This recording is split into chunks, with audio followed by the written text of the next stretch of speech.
حرمت روح پیمبر یک نظر کن سوئے ماں.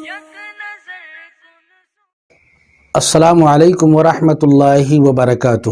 ناظرین کرام، اپنی بات شروع کرنے سے پہلے ہم آپ سے ایک بات پوچھتے ہیں اور اس کا جواب کمنٹ باکس میں آپ ٹھنڈے دل سے ضرور دیجیے گا. وہ سوال یہ ہے کہ کیا بھوکا انسان اپنی بھوک مٹانے کے لیے جہاں چاہے کھڑا ہو کر یا بیٹھ کر یا لیٹ کر جس طرح چاہے کھا پی لے، یا اس کے لیے کسی اچھی جگہ کا انتخاب کرے؟ یوں ہی بھوک محسوس ہونے پر جو چاہے سو کھا لے، حلال و حرام میں امتیاز کیے بغیر کھا لے، یا اللہ تعالیٰ کی حلال کردہ چیزوں کو کھائے؟ جب آپ اس سوال کو سمجھ چکے تو اب آپ آگے کی گفتگو سماعت کریں. پیٹ کی بھوک کو مٹانے کی طرح جنسی بھوک کی ضرورت کو پوری کرنے کے لیے ضروری سطر پوشی کا انتظام ہو، نہ کہ بھیڑ اور بکریوں کی طرح جہاں چاہا سڑکوں، چوراہوں، پارکوں، سمندری ساحلوں میں جا کر عریانیت کے ساتھ ہوس کی پیاس بجھانے لگے، جیسا کہ آج مغربی قوم کر رہی ہے اور مشرق کو اپنی گندی حرکتوں پر عمل کرانے کی کوشش میں لگی ہوئی ہے. اسلام نے ہمیں ایک پاکیزہ دستور عطا فرمایا ہے کہ جب آدمی اس لائق ہو جائے اور وہ اس کی ضرورت محسوس کرے تو رشتہ مناکحت ہی کے ذریعے وہ ضرورت پوری کی جا سکتی ہے. بغیر نکاح کے کوئی بھی ایسے تعلقات قائم کرنا حرام ہے اور اس کا مرتکب فاسق، سخت گنہگار اور مستحق عذاب نار ہے. اسلامی عدالت میں غیر شادی شدہ زانی اور زانیہ کی سزا 100 کوڑے مارنا اور شادی شدہ کو سنسار کرنا ہے. ناظرین کرام، جس عورت سے شادی کرنا ہو تو اس میں یہ 5 اوصاف دیکھنی چاہیے تاکہ شادی کا مقصد حاصل ہو.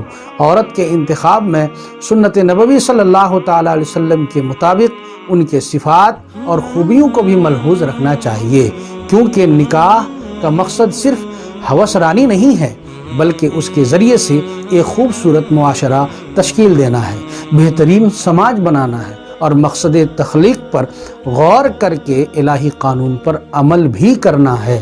اس لیے جب انتخاب ہی غلط ہوگا تو ہونے والی نسل سے اسلامی تہذیب کی پاسداری اور عبادت گزاری کی امید رکھنا پھر فضول ہے.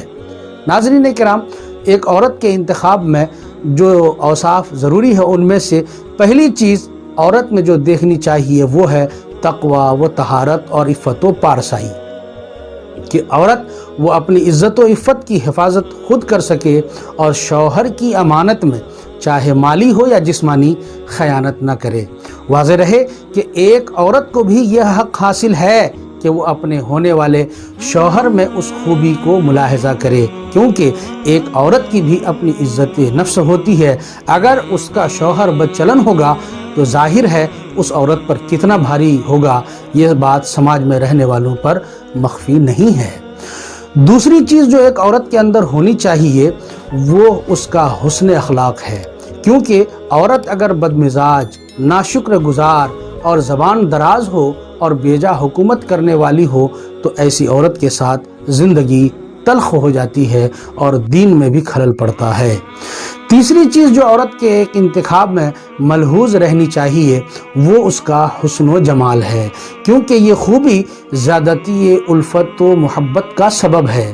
حضور صلی اللہ علیہ وسلم نے ارشاد فرمایا کہ انصار کی عورتوں کی آنکھوں میں ایک چیز ہے کہ دل اس سے نفرت کرتا ہے، جو کوئی ان سے نکاح کرنا چاہے پہلے انہیں دیکھ لے. اور بزرگوں کا قول ہے کہ عورت کو بے دیکھے جو نکاح ہوتا ہے اس کا انجام پریشانی اور غم ہے. اور حضور صلی اللہ علیہ وسلم کا جو فرمان عالی شان ہے کہ عورت کی طلب دین کے لیے کرنا چاہیے، جمال یعنی خوبصورتی کے لیے نہیں، تو اس کا یہ معنی ہے کہ فقط جمال کے لیے نکاح نہ کرے، یہ معنی نہیں کہ خوبصورت ڈھونڈے ہی نہیں.